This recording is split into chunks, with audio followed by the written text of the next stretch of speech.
Official poster से राहुल गांधी जी को रावण दिखाने की कोशिश। कारण क्या है, हमने पूछा कि क्यों इतनी बौखलाहट है सत्ता में कि ऑफिशियल हैंडल से राहुल गांधी जी को रावण बताकर हिंसा के लिए उकसाया जा रहा है। चिंता हमें होती है क्योंकि ये वो भाजपा है जिसमें गोडसे ने आरएसएस वो है जिसने जन्म लिया, और आज भी बहुत से नफरत से जहर से भरे हुए गोडसे इस भाजपा आरएसएस में हैं जो खून के प्यासे हैं, क्योंकि कोई उनकी राह में रोड़ा अटका रहा है। रावण की भूमिका में 1940 में महात्मा गांधी को दिखाया। क्या असर हुआ? 1947 में गोडसे ने महात्मा गांधी की हत्या कर दी। ये पहले और बाद की बात है, कुछ नहीं बदला इनकी सोच, इनके तरीके, इनका नजरिया। हिंसक राजनीति आज भी इस तानाशाह सत्ता को जो पूंजीपति मित्रों के दम पर, सत्ता, धन और बल के दम पर सिर्फ कांग्रेस को एक विपक्ष के तौर पर कुचल रही है, देश की हर उस उठती हुई आवाज को कुचल रही है जो इन्हें सही रास्ते पर लाने का, ये दिखाने का काम कर रही है। तो अब कोशिश है कि फिल्मी सितारों को लाओ, चकाचौंध होगी, आंखें बिल्कुल आपकी कहते हैं ना धुंधिया जाने वाली, आपको कुछ नहीं दिखेगा। फिल्मी डायलॉग पे वाह वाह करके बटन दबेंगे।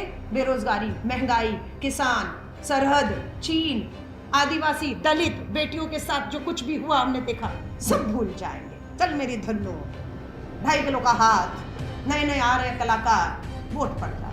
और मैं अकेली नहीं हूं, मैं फिर कह रही हूँ, आज बहुत से लोग कांग्रेस में वापसी कर रहे हैं जो भाजपा और आम आदमी में गए हैं सब, क्योंकि ये एक विचार है जो उस बड़े विचार से जो देश के सामने खतरा है उससे लड़ रहा है। और प्रधानमंत्री जी भी बयान देने पर उतर आए कि ये कहते हैं, और प्रधानमंत्री डॉक्टर मनमोहन सिंह जी का एक बयान दिखाया, मोदी जी झूठ बोल रहे हैं। सबसे बड़ी बात, देश का प्रधानमंत्री, सर्वोच्च पद पे बैठा आदमी, डिजिटल इंडिया का जमाना है, झूठ बोलते हैं और सोचते हैं सच्चाई कोई लाने वाला अब है नहीं है। एक ही नारा है, जुड़ेगा भारत, जुड़ेगा भारत, जीतेगा इंडिया। प्रशांत टंडन जी, अशोक कुमार जी, डॉक्टर दीपाली, शिवा जी, वंदना जी और मंच पर उपस्थित और आप सभी से हाथ जोड़कर माफी चाहूंगी। टाइम की वैसे तो मैं बहुत पाबंद हूँ, मेरे लिए 3 का मतलब 3 ही होता है और मुझे मालूम था ओपनिंग मेरा है, लेकिन मुद्दा ऐसा आया, पार्टी का एक बड़ा प्रोटेस्ट था जिसमें मुझे रहने को कहा गया और उस प्रोटेस्ट से मैं आते आते मुझे इतना समय हो गया, इसलिए आप सभी से मैं माफी चाहूंगी। कोशिश यही थी कि मैं अपनी बात को कहूं उससे पहले मैं आप सबको सुनूं, क्योंकि हमें सुनना है कि कहाँ विपक्ष ठीक है, कहाँ विपक्ष गलत है। हम विपक्ष हैं और हम जनता के पक्ष में हैं। हम किसान, आदिवासी, दलितों के, पीड़ित महिलाओं के पक्ष में आवाज उठा रहे हैं। आज प्रोटेस्ट से ही शुरू करती हूँ, कहां से आ रही हूँ, क्या आंदोलन था और जो पॉलिटिक्स ने हमें मुद्दा आज का दिया चर्चा का, इंडिया आफ्टर 2014। मैं आपको एक पोस्टर दिखा रही हूं, ये पोस्टर है।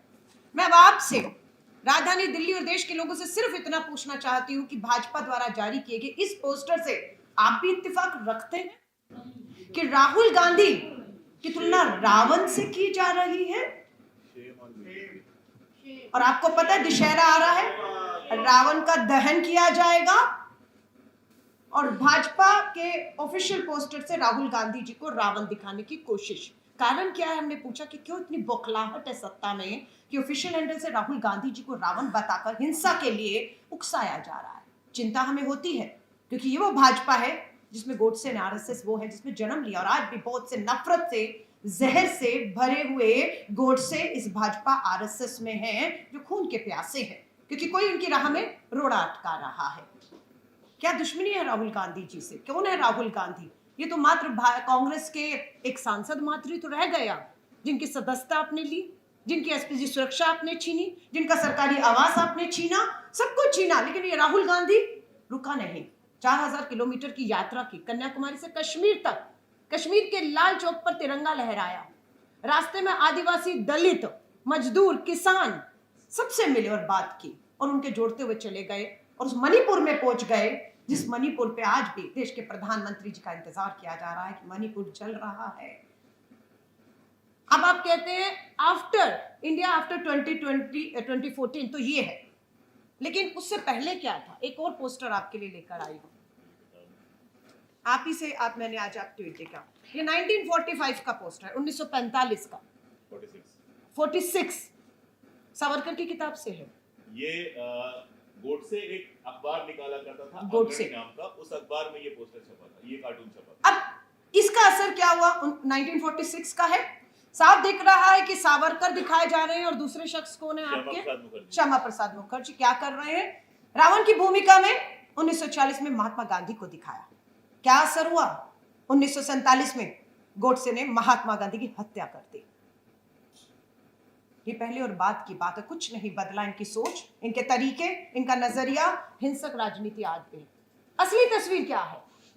असलियत तो ये है,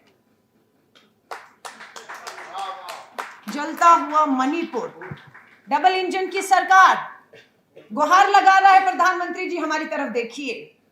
आदिवासी बेटियों को नग्न करके पुलिस थाने से खींचा जाता है, सामूहिक बलात्कार होता है। प्रधानमंत्री जी कहते हैं, लाइन भाजपाइयों को, गोदी मीडिया को मिल गई कि छत्तीसगढ़ राजस्थान में भी तो ऐसा होता है। बात खत्म करते। आज भी मणिपुर इंतजार कर रहा है प्रधानमंत्री जी, राजस्थान जा रहे हैं, मध्य प्रदेश, छत्तीसगढ़, चुनाव है, वोट चाहिए। हमने तो वोट दे दिया, डबल इंजन की सरकार बना दी, हमारा क्या कसूर है? और इस मणिपुर में राहुल गांधी जाने की हिम्मत करते हैं, इसीलिए राहुल गांधी भाजपा के लिए बौखलाहट का एक तरीका है। मैं फिर आपसे कहती हूं, नारा दिया गया था रजा साहब, कांग्रेस मुक्त भारत का। जब तक भाजपा का नारा था कांग्रेस मुक्त का, गांधी परिवार राहुल गांधी पर हमले का, देश ने कहा ये तो अंदरूनी कांग्रेस का मामला है, गांधी परिवार का मामला है, कांग्रेस के नेता राहुल गांधी का मामला है। आई एम सॉरी, मेरी ही कसूर है, इस नॉन स्टॉप बज रहा है, मेरा कसूर है, माफी चाहूंगी। सो राहुल गांधी जी का मामला है, कांग्रेस का। गांधी परिवार को, बापू को गालियां पड़ रही है, नेहरू को गाली पड़ रही है, अंदरूनी मामला कांग्रेस निपट लेगी, ये तो राजनीति है। लेकिन क्या मैं ये पूछती हूँ, ये हमला कांग्रेस मुक्त तक रहा, कांग्रेस तक रहा, गांधी परिवार राहुल गांधी तक रहा? ये देश के संविधान पर, देश के लोकतंत्र पर आज ये हमला हो रहा है। और जिस प्रेस खलक में हम बैठे हैं, क्या हुआ कुछ दिन पहले, 2 दिन ही पहले, किस किस पे हमला हो रहा है? हमारा नारा था, जो आपने भी नेहरू जी का जिक्र किया, उनके योगदान की बात की, कि कैसे विज्ञान को लेकर एक भारत का निर्माण करने के लिए गुलामी की जंजीरों से भारत मां को निकाल कर उन्होंने उस समय पर खड़ा करने के प्रयास किए। और भागना नांगल से लेकर IIT, कितना कुछ मैं कहती हूँ, विज्ञान को लेकर आज अंतरिक्ष तक आप कह रहे हम पहुंचे हैं। लेकिन बात यह कि अब तो हमला आप पर हो रहा है ना, अब तो हमला बाबा साहब अंबेडकर के संविधान पर हो रहा है ना। पूछते हैं कैसे हमला हुआ, क्या हुआ था? तालेबंदी थी ना, सब घरों में बंद थे ना। क्या किया? कैबिनेट में एक नोट आता है, कृषि कानून लाखों करोड़ों किसानों पर थोप दिए जाते हैं, कोई चर्चा नहीं होती, किसी पता नहीं होता। लेकिन पूंजीपति मित्रों को लाभ के लिए बिना लोकसभा और राज्यसभा में चर्चा के लिए अध्यादेश से कृषि कानून थोप दिया गया। अंजाम क्या हुआ? 700 किसानों को अपनी कुर्बानी, शहादत देनी पड़ती है। सुप्रीम कोर्ट फटकार लगाता और घुटने पर इस सरकार को आना पड़ा, क्योंकि आप सब देश किसानों के अन्नदातों के साथ खड़ा था और कानून वापस लेना पड़ा, तानाशाह को लेना पड़ा। आज मैं वही कह रही हूं, हमला देश मेरा जितना है उतना आपका, जितना देश कांग्रेस का, राहुल गांधी का, उससे अधिक ये देश पर हक आप लोगों का है। जिस विधानसभा से मैं विधायक रही, चांदनी चौक से जामा मस्जिद आता है, बहुत कुछ सुना देखा। 30 साल का राजनीति का मेरा सफर में बहुत कुछ, छात्र राजनीति 18 साल में शुरू किया और आज कांग्रेस वर्किंग कमेटी के 30 साल के सफर में बहुत उतार चढ़ाव देखे हैं। जामा मस्जिद की विधायक रही रजा साहब, जो शब्द नए संसद भवन में भाजपा के, दिल्ली के, राजधानी दिल्ली के एक सांसद के मुंह से एक धर्म के लिए सुने गए, आप उम्मीद कर सकते हैं कोई कार्रवाई?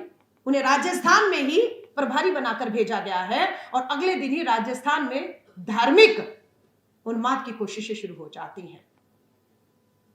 सलाम करती हूं हरियाणा के लोगों का, कोशिश हुई नूह के अंदर, कोशिश हुई जलाने की धर्म के नाम पर हरियाणा के लोगों ने अपील की गई, जाट पंचायतें बैठे और समर्थन करें, उन्होंने तुरंत बहिष्कार किया और एक खड़े हो गए और वो आग लगते लगते पहले से बुझा दिया आप लोगों ने। ये श्रेय देश के लोगों को जाता है, ये प्रयास आप लोगों के हैं। इतिहास की नींव पर भविष्य का निर्माण, इतिहास की नींव क्या थी? वो नींव जो हमारे आजादी के आंदोलन में लोगों ने रखी, आजादी की बाहर आकर आजादी लेकर उसके बाद भारत के निर्माण में उस फाउंडेशन को मजबूत किया, आज क्या कर रहे हैं? उस नींव को खोखला करने का काम हो रहा है, उस इतिहास को बदलने का कोशिश हो रहा है। उस इतिहास के पन्ने से छोटा सा उदाहरण दे रही हूं। कोविड में छुट्टियां हुई, स्कूल बंद हुए। मेरी सबसे छोटी सिस्टर का बेटा जो है वो 5वीं क्लास में है। उसकी किताब पढ़ा रही थी हिंदी की। उसको पूरी किताब में मुझे गांधी नहीं दिखा, लेकिन मुझे सावरकर दिखा। और एक कहानी थी कि एक स्कूल का बच्चा दूसरे बच्चों को खेलते खेलते कुएं में, पास में कुएं में गिर जाता है और सब बच्चे चीखते हैं, चिल्लाते हैं और बच्चे की जान बच जाती है और उस बच्चे को सावरकर पुरस्कार दिया गया। अब वो मुझसे ये नहीं पूछ रहा गांधी कौन था, वो स्वाभाविक है पूछेगा सावरकर कौन था। लेकिन गांधी गायब कर दिया आपने और आप सावरकर और गोडसे। क्या हुआ इस गांधी जयंती पर? G20 में विश्व के नेताओं ने बापू की समाधि पर जाकर प्रधानमंत्री जी आप ही के साथ सर झुकाया है और आज भी विश्व झुकाता है। लेकिन आपने क्या किया? गांधी जयंती पर ट्विटर ट्रेंड कर रहा था। क्या ट्रेंड कर रहा था? गोडसे जिंदाबाद। ये आपको सोचना है कौन सी विचारधारा, कौन से रास्ते पर ये हिंदुस्तान को लेकर हम गुलामी से, अंग्रेजों से लड़ते हुए 75 सालों में यहां पहुंचे हैं। और जो पूछ रहे हैं इंडिया आफ्टर 2024, कुछ फिल्मी सितारे कहें या भाजपा के लोगों के लिए तो हम आजादी 2014 के बाद हुए हैं। उससे पहले तो देश में कुछ था ही नहीं, ना आजादी थी। मैं फिर कह रही हूं, ये बात कांग्रेस की नहीं है। आज हमें मालूम है इस तानाशाह सत्ता को जो पूंजीपति मित्रों के दम पर, सत्ता, धन और बल के दम पर सिर्फ कांग्रेस को एक विपक्ष के तौर पर कुचल नहीं रही है, देश की हर उस उठती हुई आवाज को कुचल रही है जो इन्हें सही रास्ते पर लाने का, ये दिखाने का काम कर रहे हैं। मुझे नहीं मालूम मुझसे पहले के प्रवक्ताओं ने क्या बोला और किस लाइन पर थे और मैं कोई अलग ही लाइन ले रही हूं, लेकिन मैं राजनीति में हूं। इंडिया का एक समूह बना है। पटना में 16 समूह थे, बेंगलोर आते आते 26 हो गए। मुंबई की मीटिंग होने से पहले हमला हो गया। एनसीपी शिवसेना को 2 फाड़ किया गया। जिन्हें भ्रष्ट बताते थे उन्हें अपने पास लेकर उप मुख्यमंत्री बना दिया गया। हमले अभी भी नहीं रुके हैं, हमले लगातार जारी हैं। लेकिन क्या यह जिम्मेदारी सिर्फ इंडिया समूह विपक्ष के ऊपर है कि हम या इंडिया विपक्ष खड़ा रहे मजबूती से? और आप लोगों के बिना क्या वो विपक्ष मजबूती से खड़ा रह सकता है? हमें ईडी, सीबीआई, किसी तरह के कोई भी हमले से डर नहीं है। राहुल गांधी जी को 55 घंटे, सोनिया गांधी जी स्वस्थ नहीं थी, संसद के दौरान, सत्र के दौरान 55 घंटे ईडी ने बुलाया, पूछताछ की। 10 साल से सत्ता आपके पास है, 10 साल लगभग आपके पास है। सवाल करें तो आप इतिहास में चले जाते हैं। कोई उन्हें नहीं कहता है कि 10 साल, 1 दशक आपके पास था। मेरा 8 साल का बेटा 10 साल में 18 का बालिग हो गया है, मतदाता हो गया है, पढ़ रहा है, उसको रोजगार चाहिए, हक अधिकार चाहिए, और आप 70 साल पुरानी बातों पे जा रहे हैं। और बहुत से लोग हैं, जब भी हम 10 साल पे सवाल करते हैं तो 10 साल पीछे, 20 साल मनमोहन सिंह जी के, उससे पीछे 75 की इमरजेंसी, और उससे पीछे चीन के साथ युद्ध और नेहरू युग, पता नहीं कहां तक। क्या आप भी ये चाहते हैं? तो आप तय कर लीजिए। फिर हम इन 10 सालों की चर्चा छोड़कर आजादी से लेकर, आजादी से पहले से लेकर बाद में इसी के ऊपर चर्चा करके इसी को कुरेदते रहते हैं और इन्हें बच निकलने का रास्ता दे देते हैं। ये बात पूरा देश मान चुका है कि जो मैं भी इस बात को स्वीकारती हूं, जो 14 और 19 के चुनावों में मोदी लहर थी, जितने फिल्मी सितारे हुए, एक आई चल मेरी धन्नो के नाम पर 10 साल से सांसद है, एक आया 2.5 किलो का हाथ पे सांसद है, और ऐसे बहुत लंबी लिस्ट भाजपा ने इस बार भी तैयार की है सर। जो सेलिब्रिटी हैं, फिल्मी सितारे हैं, क्रिकेटर्स हैं, कोई उनका कंट्रीब्यूशन, योगदान न था, न है, न होगा। सबकी लिस्ट तैयार कर ली गई है कि भाजपा के जो सांसद हैं, जिनका एंटी इनकम्बेंसी है, हर बार उनको खत्म करने के लिए टिकटें काटी जाती हैं और ऐसे चेहरों को ला दिया जाता है। दिल्ली में भी गौतम गंभीर आए, हंसराज हंस आए। तो अब कोशिश है कि फिल्मी सितारों को लाओ, चकाचौंध होगी, आंखें बिल्कुल आपकी, कहते हैं ना, चुंधिया जाने वाली, आपको कुछ नहीं दिखेगा।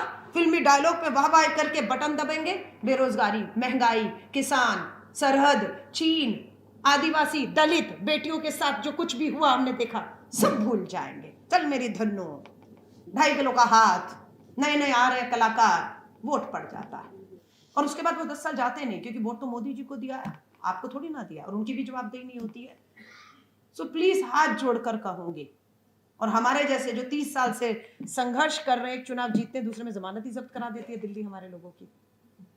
भ्रष्ट थे, करप्ट थे, क्या थे, लेकिन एक लहर थी, एक लहर चलती है, उस लहर में हमारे जैसे लोग भी, लेकिन हारने के बाद क्या हमने छोड़ी लड़ाई? लड़ाई अभी भी जारी है। राहुल गांधी जी पे हमले इसलिए हो रहे हैं क्योंकि वे चीन पे सवाल पूछ रहे हैं।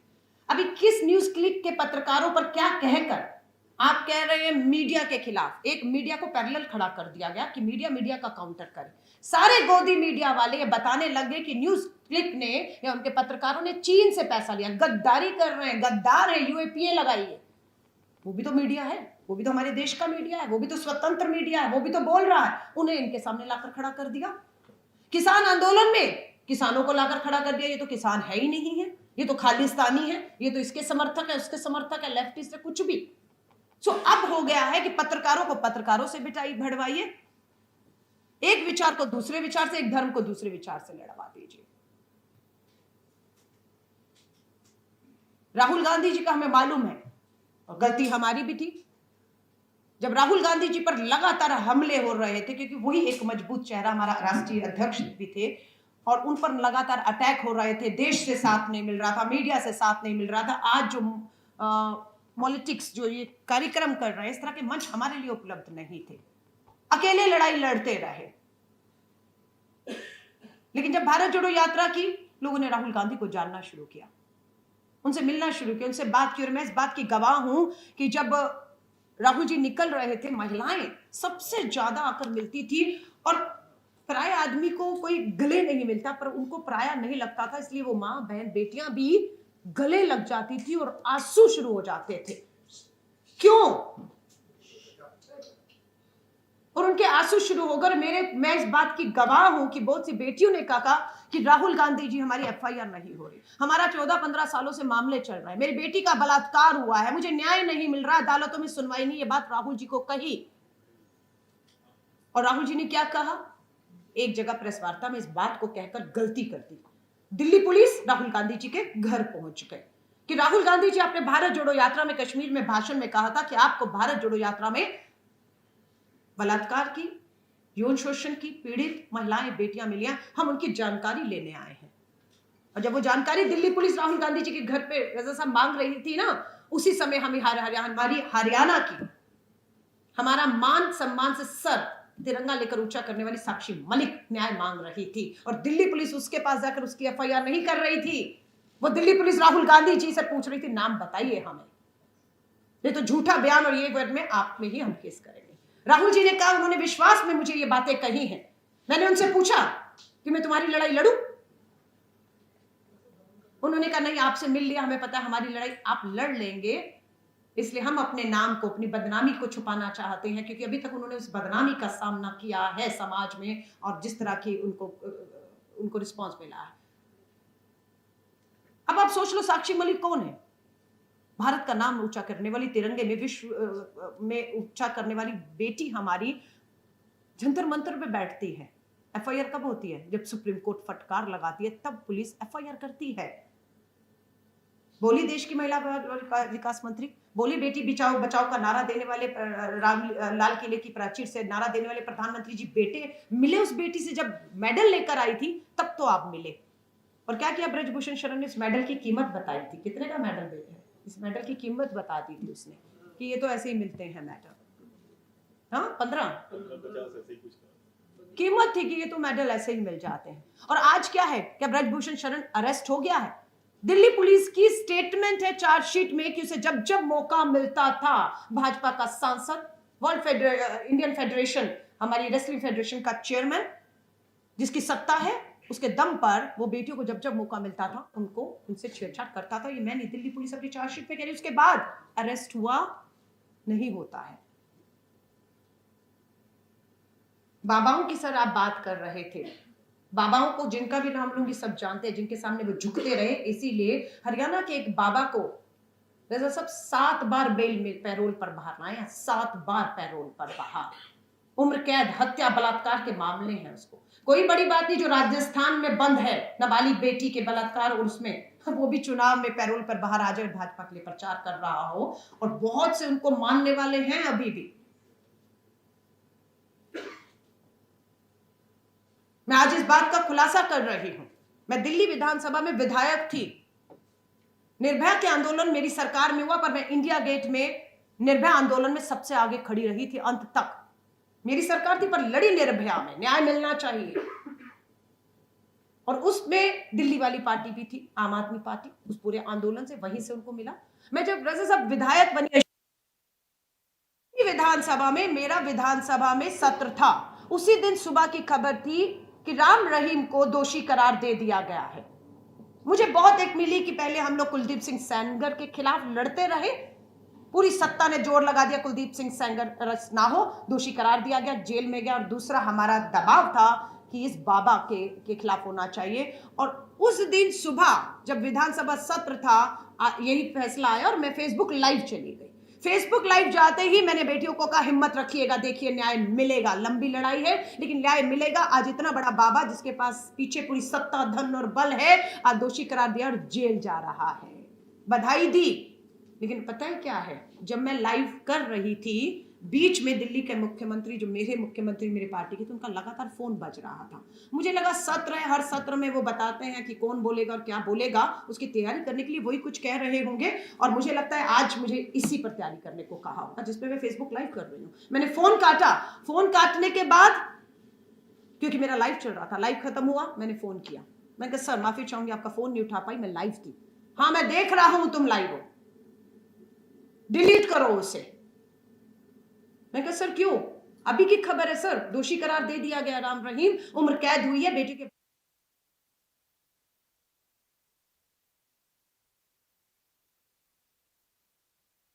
क्योंकि वो हमें पार्टी को आगे बढ़ाने का, और वो सब मेरे खिलाफ हो गए हैं, तुम अभी हटाओ।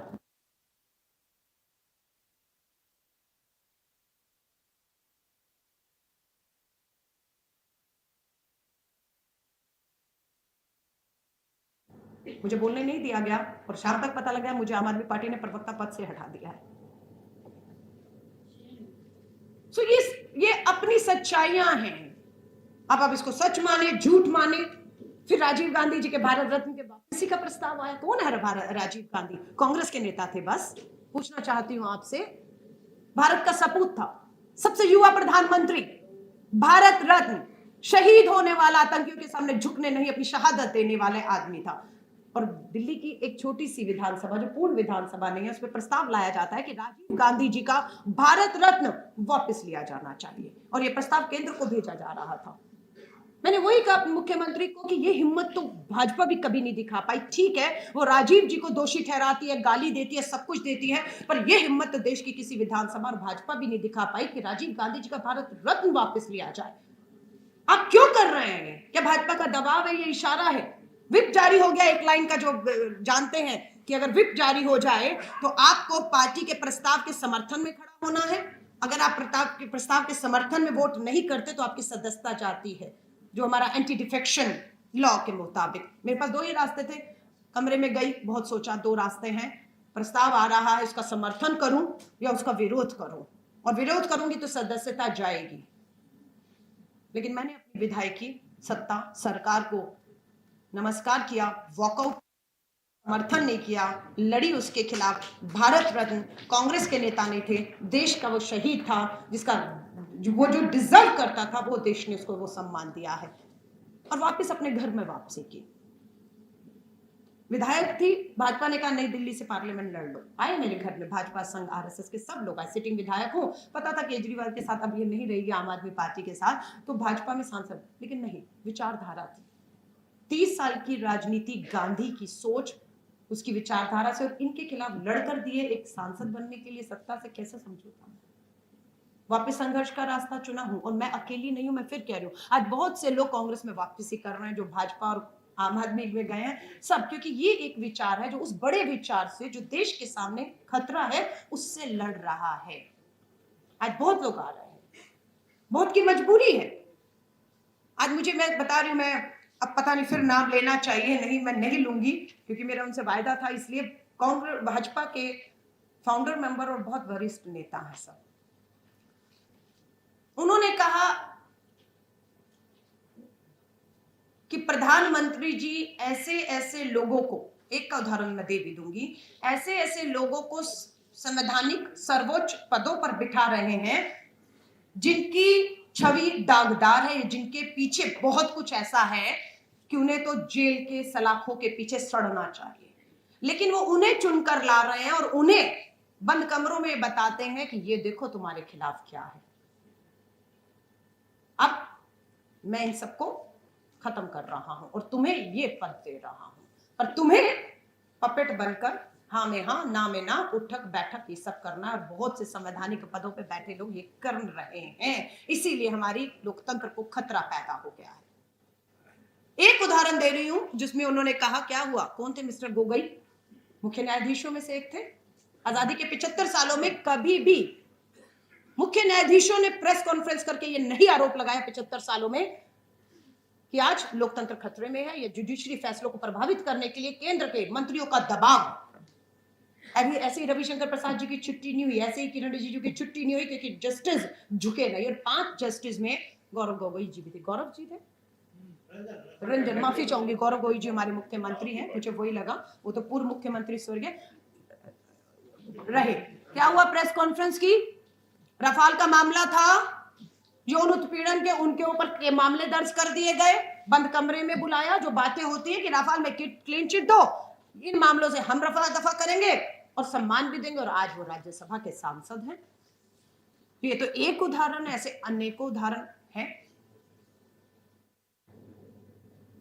सो मैं आप सबको कह रही हूं, माफी चाहूंगी, बहुत लंबा हो रहा है क्योंकि मुझे लग रहा है मैं भाषण नहीं बात कर रही हूं आपसे, और ये बात होना, आपकी हमारी संवाद होना बेहद जरूरी है। मुझे मालूम है कांग्रेस में, मुझ में, हम में बहुत सी कमियां होंगी, और ये कमियां हमें कोई और नहीं आप बताते हैं कि कांग्रेस ने ऐसा किया होता तो ऐसा किया होता तो ऐसा करे, या कांग्रेस ऐसा करे, कांग्रेस को ऐसा, इंडिया को ऐसा। हम सुन रहे हैं क्योंकि हम लोकतंत्र की इन आवाजों में विश्वास रख रहे हैं। कमियां हैं, शक्तियां आगे, लेकिन हमारी कोशिश है कि हम अपनी गलतियों को दोहराएं नहीं, हम अपनी गलतियों से सीखें, हम अपनी गलतियों से सीखें। सो आप सबसे मैं कहूंगी, 2024 दहलीज पे खड़ा हुआ है, देश करवट ले रहा है, एक बदलाव बड़ा हम सब चाहते हैं। 10 साल मनमोहन सिंह जी को दिए तो 10 साल आपने मोदी जी को भी दिए। अब समय है कि मुद्दों के ऊपर रिपोर्ट कार्ड प्रधानमंत्री अपनी पेश करें। जातीय जनगणना सबसे बड़ा मुद्दा देश का बन रहा था। जिस दिन बिहार के जातीय जनगणना के आंकड़े आए, हमें मालूम था उत्तर प्रदेश से अब आवाज उठेगी, सबसे बड़ा राज्य बंगाल, उत्तर प्रदेश, और आज प्रियंका गांधी जी छत्तीसगढ़ की धरती पर खड़ी हैं, बोल रही हैं सरकार आते ही हम अपने अपने राज्यों में जातीय जनगणना करा के जिसका जितना भागीदारी, जिसका जितना हक उसको देंगे। ये आज हमारी मंशा थी और ये होना था, लेकिन क्या हुआ, अगले दिन ही मुद्दों से, टीवी डिबेट से हमें भटका कर ले आए इन सब चीजों पर, और गद्दार घोषित करिए इनको, क्योंकि अब जातीय जनगणना पे यही तो पत्रकार हैं, अब देश को तैयार करेंगे। उत्तर प्रदेश जैसा राज्य अगर तैयार हो गया तो सोचिए क्या होगा जातियों में। और प्रधानमंत्री जी भी बयान देने पर उतर आए कि ये कहते हैं, और प्रधानमंत्री डॉक्टर मनमोहन सिंह जी का एक बयान अधूरा दिखाया, मोदी जी झूठ बोल रहे हैं। सबसे बड़ी बात, देश का प्रधानमंत्री, सर्वोच्च पद पे बैठा आदमी, डिजिटल इंडिया का जमाना है, झूठ बोलते हैं और सोचते हैं सच्चाई कोई लाने वाला अब है नहीं है। है कुछ लोग निडर जो डर नहीं रहे और सच्चाई काउंटर आपके ला रहे हैं सामने, कि डॉक्टर मनमोहन सिंह जी ने कभी ऐसा नहीं कहा है कि जातीय जनगणना और मुस्लिम्स को, इसी एक कौम को, क्योंकि हम अपीजमेंट कर रहे हैं, उन्हें खुश कर रहे हैं, तुष्टि कर रहे हैं, उनका बयान पूरा आप जैसे लोगों ने चलाया, सच्चाई आई सामने कि नहीं। नहीं, हमें तो ये चाहते हैं हम कोर्ट में ही बैठे रहें, मानहानि करें, कृषि कानून में भी कोर्ट में चले जाइए, हर चीज पे हमें कोर्ट का, चुनाव में हराना ही सबसे बड़ी मानहानि। मैं वही कह रही हूँ, लोकतंत्र से बड़ी अदालत कोई नहीं है। एक वोट की ताकत है, एक वोट की ताकत है, एक बटन दबाना है। और मैं आपको यहाँ पर खड़े होकर कह के जा रही हूँ, मैं हिमाचल चुनावों में मीडिया प्रभारी थी, कर्नाटक के चुनाव में पूरा ध्रुवीकरण, मुझे तो एक बार लगा कि चुनाव निकल गया हमारे हाथ से, क्योंकि उस समय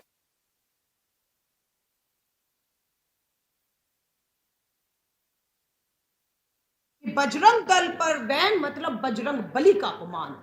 और हमें तो लगा शिमोगा जैसे जो कुछ इलाके हैं जहां अभी भी इस समय हिंसा हो रही है, जातीय हिंसा, कर्नाटक के शिमोगा में, हमें लगा क्या होगा, 5 में से 3 सीटें हम वहां पर जीते जबकि 1 थी।